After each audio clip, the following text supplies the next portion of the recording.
गायत्री विद्या मंदिर उच्च माध्यमिक विद्यालय सांचौर के ऑनलाइन क्लास में आप सभी विद्यार्थियों का स्वागत है। प्रिय विद्यार्थियों नमस्कार। कक्षा 12 राजनीति विज्ञान विषय के अंतर्गत हमारे थ्योरी सेक्शन से हम देख रहे हैं आज हमारा प्रमुख टॉपिक स्वतंत्रता अर्थात लिबर्टी।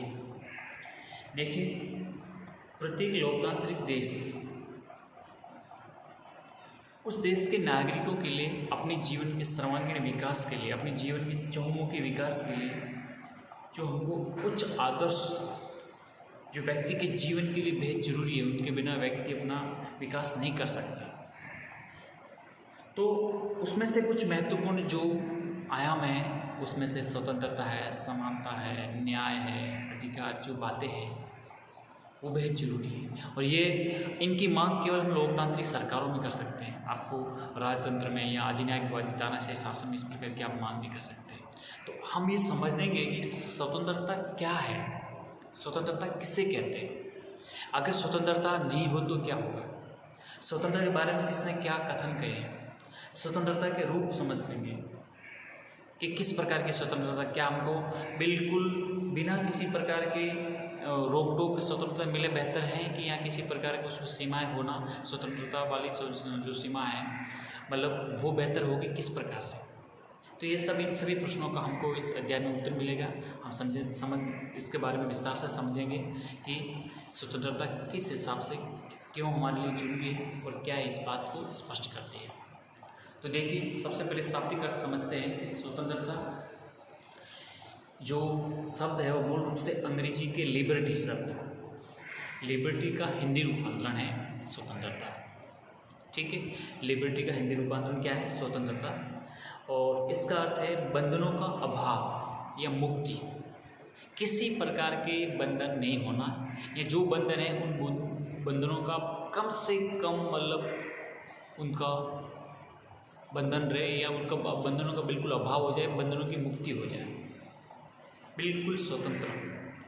अर्थात ये इच्छा अनुसार कुछ भी कार्य करने की छूट है, जैसा आप सोचते हो, जैसा आप विचार करते हो, जैसा आप चाहते हो, इस प्रकार वो काम करने की छूट मिले तो हम ये समझ सकते हैं, ये एहसास कर सकते हैं हाँ मुझे स्वतंत्रता प्राप्त है।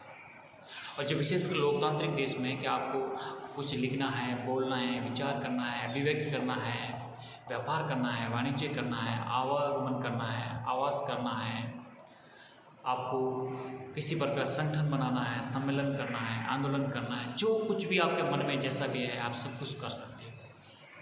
आप पर किसी प्रकार की कोई रोक टोक नहीं, किसी प्रकार का बंधन नहीं, ये आपकी स्वतंत्रता का एहसास दिलाता है। ठीक है, व्यापक रूप में स्वतंत्रता एक शब्द नहीं बल्कि आंदोलन है। स्वतंत्रता ये एक ऐसा शब्द है स्वतंत्रता कि इसको आप किसी प्रकार की एक सीमाओं में या किसी शब्दों में नहीं बांध सकते। इसका यही पर्टिकुलर अर्थ है, इसको एक आंदोलन के रूप में समझा जाता है। भारतीय राष्ट्रीय आंदोलन में आप देखेंगे कि असंख्य लोगों द्वारा अपने प्राण उत्सर्ग स्वतंत्रता की प्राप्ति के लिए पवित्र त्याग थे। हम लगभग 100 वर्ष तक 1857 से लेकर 1947-90 वर्ष तक आप देखेंगे हमारा किस प्रकार से अंग्रेजी सरकार के खिलाफ, इस अंग्रेजी ब्रिटिश शासन के खिलाफ हमने हमारे देश के अलग अलग क्षेत्रों में अलग अलग तरीके से जिस प्रकार से किसानों ने, क्रांतिकारियों ने, मजदूरों ने, हमारे स्वतंत्रता सेनानियों ने एक अपने स्तर से जो आंदोलन चलाए, जो काम किए, मकसद क्या था, अपने प्राणों की बलि दे दी, प्राण त्याग दिए देश के लिए। प्राप्ति किसकी करनी थी? स्वतंत्रता। तो सोचो, स्वतंत्रता एक ऐसा बहुमूल्य एक हमारे लिए आदर्श है जिसकी अपन कल्पना शब्दों में नहीं मान सकते। आज हम सभी बड़े खुशकिस्मत हैं, एक स्वतंत्र वातावरण में जी रहे हैं और एक स्वतंत्रता अच्छे ढंग से उपभोग करें। लेकिन आप यही बात अगर हमारे पूर्वजों से पूछते तो उन्हें पता होता कि किस प्रकार से उन्होंने गुलाम भारत में किस प्रकार से दुख देखा और गुलामी को सहन किया। तो आप समझ सकते हैं कि स्वतंत्रता एक बहुत बड़ा आंदोलन है, बहुत बड़ा व्यापक शब्द है जिसकी किसी सीमाओं में, किसी शब्दों में बांधना अपने आप में बहुत बड़ा व्यापक दृष्टिकोण को लेकर चलता है। इसी प्रकार से जिस प्रकार से हमारे भारतीय राष्ट्रीय आंदोलन चला, उसी प्रकार से आप देखते हैं कि ऐसा नहीं है कि केवल हमने ही स्वतंत्रता के लिए संघर्ष किया हो। दुनिया में ऐसे खूब सारे देश हैं, फ्रांस हो, अमेरिका हो, सभी ने अपनी स्वतंत्रता संग्राम के लिए, या फ्रांस ने की अपनी जो राज्य क्रांति है, सभी को केंद्रीय पक्ष किसकी थी? स्वतंत्रता। और फ्रांस की राज्य क्रांति के जो उद्देश्य था स्वतंत्रता, समानता और बंधुता।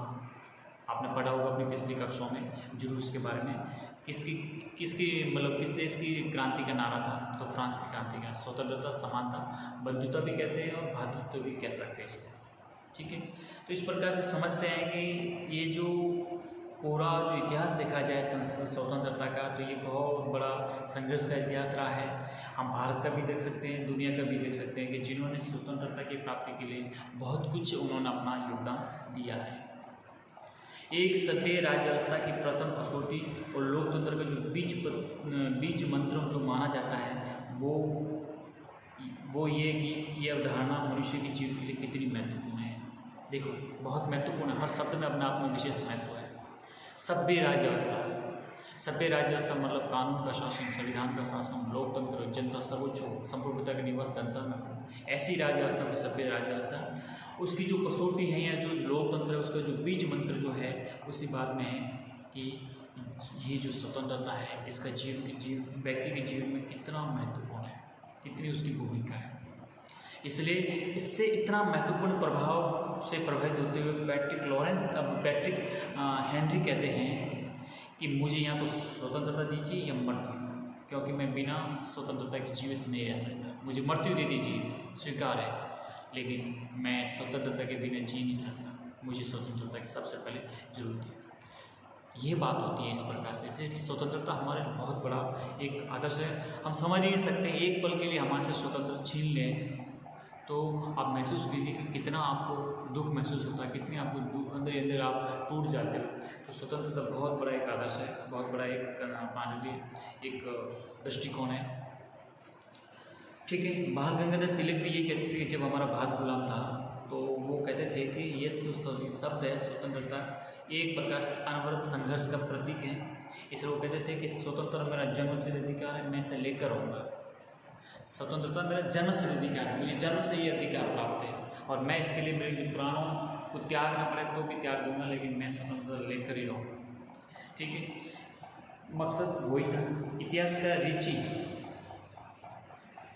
वो भी यही कहते हैं कि जीवन के अधिकार के बाद साधारणतः स्वतंत्रता अधिकार का नाम लिया जाता है।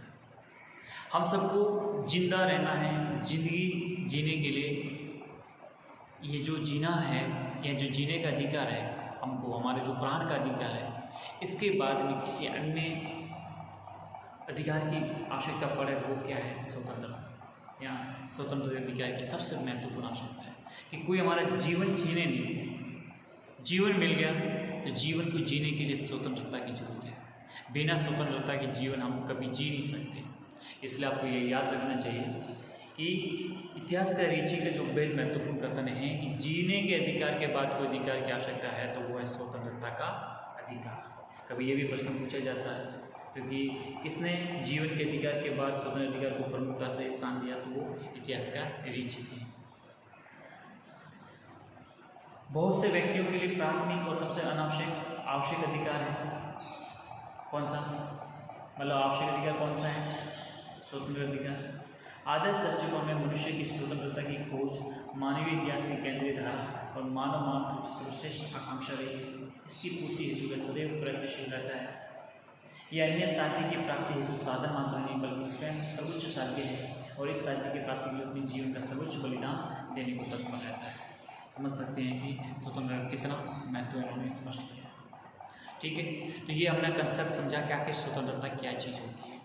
अब हम समझते हैं कि स्वतंत्रता का एक पारिभाषिक तौर पे इसका एक मीनिंग के रूप में इसका समझें तो क्या होती है। इसको अगर शब्दों में लिखना चाहें, शब्दों में बांधना चाहें तो फिर भी कुछ सर्वमान्य परिभाषाएं उसको समझते हैं कि जिस शब्द या आंदोलन के इर्द गिर्द मानव सभ्यता व्याकुल है, आखिर है वो क्या? जिस शब्द के पीछे सब कुछ पागल हम है, जिसके लिए हम अभिलाषा कर रहे हैं, जिसके लिए हम लालायित हैं, जिसका हम इंतजार कर रहे हैं, जिसके लिए हम हमारे प्राण देने से नहीं हिचकते हैं, वो ऐसा शब्द है क्या जिसके लिए पूरी मानव सभ्यता चिंतित है, व्याकुल है? वो क्या है? वो है स्वतंत्रता। केवल बंधनों का अभाव ही स्वतंत्रता तो मनुष्य परस्पर संघर्षों से नष्ट हो जाएंगे। अब ये भी बात बिल्कुल स्पष्ट है कि आपको स्वतंत्रता मतलब बंधनों का अभाव। अरे भाई, जब बंधनों का अभाव हो गया, मनुष्य स्वतंत्रता को स्वच्छंदता में बदल देगा। और जब स्वच्छंदता में बदल गए तो मनुष्य कहेगा मुझे तो मन में, मेरा मन में जो है, मेरे दिमाग में जो चाहूँ वो करूँ। तो जो तू चाहेगा वो करेगा, तो तू लड़ना भी चाहेगा, तू लड़ना चाहेगा तो अगला भी चाहेगा। तो ऐसे तो लड़ मर कर तो बिल्कुल सब कुछ खत्म ही हो जाएंगे। हम मनुष्य आपस में संघर्ष करके खत्म ही हो जाएगा। तो सबल या सक्षम व्यक्ति ही वो ही स्वतंत्र रहेंगे, और जो बेचारे कमजोर हैं, उनके अधीन हैं, तो फिर वो तो मारे जाएंगे। तो उनकी स्वतंत्रता क्या है? समझे आप? बड़ी चीज़ वो है कि मुझे जो चाहूँ, मैं जो जैसा चाहूँ वैसा करूँ। ये स्वतंत्रता नहीं है, ये स्वच्छंदतावाद है। क्या है? स्वच्छंदतावाद। इसलिए स्वतंत्रता और स्वच्छंदतावाद में बहुत बड़ा फर्क है। जो जैसा चाहूँ ऐसा नहीं कर सकते हैं। आपने तो चाह लिया कि अगले की जान लेनी है, ख़त्म करना है, मर्डर करना, कौन करने देगा ऐसे? और आप जैसा सोच रहे हो ऐसा अगले ने आपके प्रति सोच लिया तो ये किसी प्रकार की स्वतंत्रता नहीं है। इसमें जो सबल है, जो सक्षम है, जो साधन संपन्न है, शक्ति संपन्न है, वो तो सब कुछ कर लेगा। लेकिन जो निर्धन है, गरीब है, साधनहीन है, शक्तिहीन है, किसी के अधीन है, वो क्या करेगा? उसको तो जान गंवानी पड़ेगी। तो ये अपनी इच्छा अनुसार कार्य करना, ये स्वतंत्रता नहीं है। आई बात? तो फिर स्वतंत्रता है क्या? स्वतंत्रता व्यक्ति को अपनी इच्छा अनुसार कार्य करने की शक्ति का नाम है। इस दौरान दूसरे व्यक्ति को किसी प्रकार की स्वतंत्रता को कोई बाधा नहीं पहुंचाए। मतलब आप समझे, स्वतंत्रता अपनी इच्छा अनुसार कार्य करने का जो मतलब प्रकार का है, जो मतलब कार्य करने का जो शक्ति है, उसका नाम है कि आप जो चाहे वैसा कर सकते हो। लेकिन आप ऐसा कोई कार्य नहीं करोगे जो अगले की स्वतंत्रता में बाधा पहुंचे। आई बात समझ में? आपको विचार, अभिव्यक्ति, आना जाना, व्यापार, वाणिज्य, समागम, कुछ भी, जो भी सब प्रकार की आपको स्वतंत्रता है, लेकिन आपको ऐसा कोई कार्य नहीं करना है जो अगले की स्वतंत्रता में दखलंदाजी हो, अगले की स्वतंत्रता में किसी प्रकार का हस्तक्षेप हो। जैसा आप अपनी स्वतंत्रता में हस्तक्षेप नहीं चाहते हो, ऐसा ऐसा आप अगले की स्वतंत्रता में भी हस्तक्षेप नहीं करोगे, तो वो ही स्वतंत्रता है। इसलिए इसके लिए दो विचार पैदा होते हैं। एक तो है बंधनों का अभाव, यानी व्यक्ति पर कम से कम बंधन हो। दूसरा अगर इसका अर्थ लिया जाए, युक्त बंधनों का भी होना। युक्त मतलब उस पर उपयुक्त जो जरूरी है, जीने के लिए जरूरी है, ऐसे बंधन भी होना जरूरी है। क्योंकि अगर बंधन रहित होंगे तो फिर वो स्वतंत्रता नहीं रहती। मैंने आपको पहले बताया कि वो स्वच्छंदतावाद में बदल जाती है। इसलिए स्वतंत्रता का अच्छे से उपभोग करने के लिए जरूरी है कि उस पर कुछ भी युक्त बंधन होना जरूरी है, जो उसके लिए जरूरी है। बिना युक्त या उपयुक्त बंधन नहीं होंगे तो फिर वो स्वतंत्रता नहीं चल पाएगी। क्योंकि मनुष्य पशुतुल्य हो जाएगा, मनुष्य बद्तर हो जाएगा, और फिर एक दूसरे के खून के प्यासे हो सकते हैं, एक दूसरे को जान मार के मतलब ख़त्म हो सकते हैं। इसलिए कुछ उस पर कि आप ऐसा कोई कार्य नहीं करोगे जो दूसरे की स्वतंत्रता बाधित हो, या फिर आप ऐसा कार्य कोई नहीं करोगे अगर अगला व्यक्ति आपके कार्य में हस्तक्षेप करे तो आपको कैसा लगेगा, उसी प्रकार से। इसलिए बंधनों का अभाव ये भी सही है, लेकिन युक्त उस पर बंधन होना ये भी सही है। ये हम स्वतंत्रता के दोनों विचार स्पष्ट समझते हैं। अब इसके अर्थ में अपन देखते हैं कि नकारात्मक स्वतंत्रता क्या होती है, सकारात्मक स्वतंत्रता क्या होती है। इसके दो शब्दों को समझते हैं। नकारात्मक स्वतंत्रता जिसमें होता है किसी प्रकार का बंधन नहीं होना। सकारात्मक बंधन ये होता है कि सामाजिक व्यवस्था को बनाए रखने के लिए और सबके जीवन के कल्याण के लिए कुछ उस पर युक्त या उपयुक्त प्रतिबंध लगाए जा सकते हैं स्वतंत्रता पर। तो पहले समझते हैं नकारात्मक स्वतंत्रता क्या चीज़ है। यह वह स्थिति है जिसमें कोई बंधन नहीं होता है। आपको ध्यान रखना, नकारात्मक आपको सबसे आपको नकारात्मक नहीं होना, नकारात्मक अर्थ समझना है कि मतलब ये वो स्थिति है जिसमें किसी प्रकार का कोई बंधन नहीं होता है। व्यक्ति को मनमानी करने की पूरी छूट होती है। आई बात समझ में? किसी प्रकार का कोई बंधन नहीं होना, जो व्यक्ति जैसा चाहे ऐसा कर सकता है। समझौतावादी विचारक हॉब्स कहते हैं कि स्वतंत्रता का अभिप्राय निरोध या नियंत्रण का सर्वताभाव। मतलब हॉब्स एक नकारात्मक स्वतंत्रता के समर्थक है। वो कहते हैं कि स्वतंत्रता वो है जिसमें किसी प्रकार रोक टोक नहीं, किसी प्रकार का नियंत्रण नहीं। रूसो भी कहते हैं कि इसी विचार से पूरी तरह अपनी सहमति जताते हैं। व्यक्तिवादी विचारक जो हैं, जिसमें जेएस मिल प्रमुख नाम है, ठीक है, हर्बर्ट हैं, ऐसे लोग हैं, एडम स्मिथ हैं, रिकार्डो हैं, ये लोग भी इसी प्रकार से अपनी बात को रखते हैं। जेस मिल इसी वर्ग में शामिल चिंतक हैं। वो भी ये कहते हैं कि अंतःकरण, विचार, धर्म, प्रकाशन, व्यवसाय और दूसरों से संबंध बनाने के क्षेत्र में व्यक्ति को निर्बाध छोड़ देना चाहिए। ठीक है। फिर मिल ये भी कहते हैं कि राज्य को व्यक्ति के निजी कार्यों में हस्तक्षेप नहीं करना चाहिए, क्योंकि स्वतंत्रता के सबसे बड़े समर्थक के रूप में ये हैं जेस मिल। तो ये कहते हैं किसी प्रकार का बंधन व्यक्ति पर नहीं होना चाहिए। ठीक है। इसके संबंध में जो मिलियों कहें कि नकारात्मक स्वतंत्रता किस बातों को लेकर चलती है, उसमें एक है कि प्रतिबंधों का अभाव ही स्वतंत्रता है, कम से कम प्रतिबंध होनी चाहिए। फिर दूसरा ये कहता है कि राज्य का कार्यक्षेत्र बढ़ने से व्यक्ति की स्वतंत्रता सीमित होती है। वो कहते हैं कि जिस प्रकार से राज्य शक्तिशाली होगा तो व्यक्ति की स्वतंत्रता है वो सीमित होती जाएगी, व्यक्ति की स्वतंत्रता कम होती जाएगी। कम से कम शासन करने वाली अच्छी सरकार होती है। ये राज्य के ज़्यादा पक्षधर नहीं है, वो कम से कम शासन जो शासन व्यवस्था चलाती है उसी सरकार के ये समर्थक माने जाते हैं। मतलब राज्य को एक आवश्यक बुराई मानते हैं। नकारात्मक स्वतंत्रता के जो समर्थक है उनके ऊपर एक प्रकार से यूँ कहें कि व्यक्तिवादी विचार भी कह सकते हैं। ये लोग ये मान के चलते हैं कि राज्य एक आवश्यक बुराई है, राज्य का एक पुलिस राज्य है और इसके अलावा कुछ नहीं, क्योंकि उनका काम है कानून, सुरक्षा व्यवस्था, युद्ध, बाह्य आक्रमण को रोकना। इसके अलावा जो कुछ भी करना है उस सब व्यक्तियों को छोड़ दो, राज्य इसमें हस्तक्षेप नहीं करें। मानव विकास के लिए खुली प्रतियोगिता का सिद्धांत हित करें, यानी खुली प्रतिस्पर्धा, खुली प्रतियोगिता। जो व्यक्ति को अपना हित पता है, व्यक्ति क्या करना चाहता है, व्यक्ति अपने हित का बिल्कुल अच्छा उसके बारे में उसका विवेक है कि मुझे क्या करना है, ये व्यक्ति की जानकारी है, तो बेवजह राज्य को हस्तक्षेप नहीं करना चाहिए, उसको खुला छोड़ देना चाहिए। सरकार द्वारा समर्थित संरक्षण व्यक्ति के हित में ठीक नहीं है। मतलब सरकार के द्वारा जिस प्रकार से उत्पादन, आर्थिक या और भी जिस प्रकार से जो संरक्षण प्रदान किया जाता है, ये संरक्षण के खिलाफ है, ये बिल्कुल व्यक्ति के हित के लिए ठीक नहीं मानता है। इसलिए नकारात्मक जो स्वतंत्रता है वो पूरी तरह से व्यक्तिवादी, अराजकतावादी और पूरी तरह से प्रतिबंधों के अभावों के पक्ष में है कि ये कम से कम होना चाहिए राज्य का इंटरफेयर। ठीक है। तो वैश्वीकरण के वर्तमान सभी युग में जहाँ मनुष्य परस्पर निर्भर हैं, स्वतंत्रता का अर्थ तार्किक नहीं है। समाज में रहते हुए मनुष्य को अनेक मर्यादा का पालन करना पड़ता है, इसलिए असीमित स्वतंत्रता का कभी भी उपभोग नहीं कर सकते।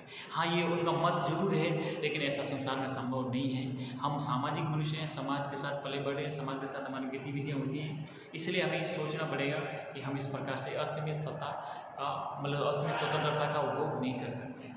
अगला है स्वतंत्रता का सकारात्मक अर्थ। ध्यान रखना, मनुष्य अपने लिए उन परिस्थितियों का निर्माण करें जो उसके विकास के साथ साथ साथी नागरिकों के विकास के लिए भी वो परिस्थितियाँ घट सकें। मतलब आप केवल स्व केंद्रित नहीं, आप पर केंद्रित रहें। मनुष्य ऐसे परिस्थितियों का निर्माण करें जो अपने विकास के साथ साथ समाज के सभी नागरिकों का विकास हो। ये होता है सकारात्मक स्वतंत्रता। इसमें सर के अनुसार प्रत्येक व्यक्ति वह सब कुछ करने को स्वतंत्र है जो वे जिसकी वे इच्छा करता है, यदि इस दौरान वह अन्य व्यक्तियों की समान स्वतंत्रता का हनन नहीं करता हो। पेन भी कहते हैं कि स्वतंत्रता उन बातों को करने का अधिकार है जो दूसरे के अधिकारों के विरुद्ध नहीं है। महात्मा गांधी स्वतंत्रता के नियंत्रण के अभाव के रूप में नहीं बल्कि व्यक्तित्व के विकास की अवस्था के रूप में देखते हैं।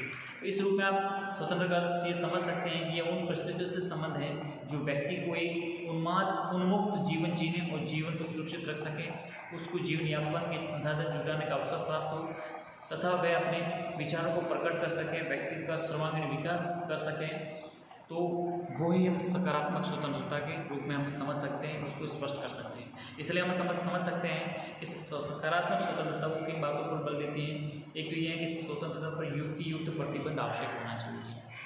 कम से कम उपयुक्त जो जरूरी है सामाजिक व्यवस्था के लिए, सामाजिक जीवन जीने के लिए जरूरी ऐसे प्रतिबंध उस पर अनिवार्य हो।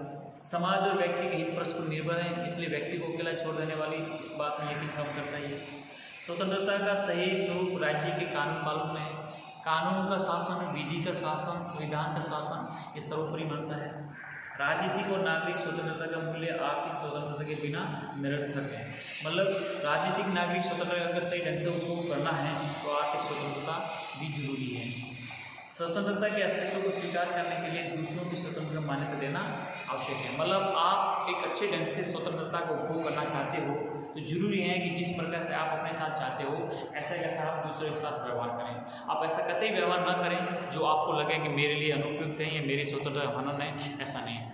आप अपनी स्वतंत्रता की जिस प्रकार से सुरक्षा चाहते हो, आप अगले की स्वतंत्रता की भी ऐसी सुरक्षा करेंगे तो किसी प्रकार से कोई भी दिक्कत नहीं आएगी। इसलिए सकारात्मक जो स्वतंत्रता है वो युक्त बंधनों को लेकर चलती है, उसको उपयुक्त बंधन अनिवार्य समझती है ताकि समाज में सभी लोगों के लिए उपयुक्त अवसर प्रदान हो सके।